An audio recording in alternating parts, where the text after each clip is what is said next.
देश धर्म से बढ़कर कोई धर्म नहीं होता है। परमात्मा कभी नहीं कहते कि तू मेरे नाम पर मंदिरों में, तीर्थों में ढोंग ढकोसला करता रह, पूजा पाठ दूसरे को दिखाने के लिए, अहंकार को समर्थन पाने के लिए करता रह। परमात्मा कहते हैं कि मनुष्य एक सामाजिक प्राणी हो और एक स्वभाव के लोग एक देश के अंदर रहते हैं। आपस में मिलकर रहो, आपस में एक दूसरे को मदद करो, अपने कर्तव्यों को ठीक से निभाओ, तो मैं तुम पर खुश हूँ। परमात्मा तो पिता तुल्य होते हैं, गार्जियन तुल्य होते हैं, अभिभावक तुल्य होते हैं। वे बच्चों की खुशियाँ चाहते हैं।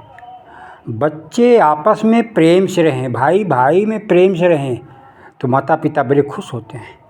अब भाई भाई यदि आपस में लड़ते हैं तो माता पिता बहुत दुखी होते हैं।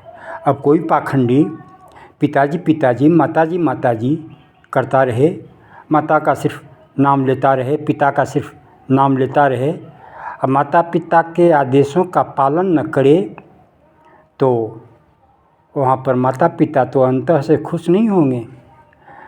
बड़ा बेटा यदि छोटे बेटे को मारे, बड़ा भाई यदि छोटे भाई को सताए, तो माता पिता कभी भी प्रसन्न नहीं होंगे।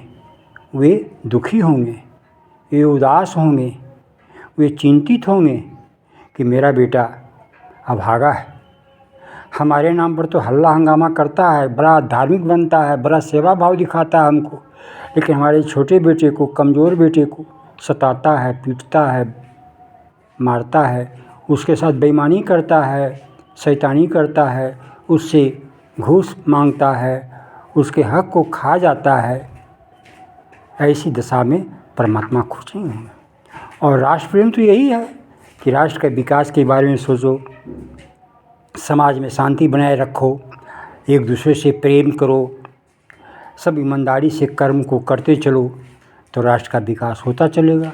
राष्ट्र का विकास होता चलेगा तो यही तो ईश्वर की सेवा है, यही तो ईश्वर मांगता है, यही तो ईश्वर चाहता है।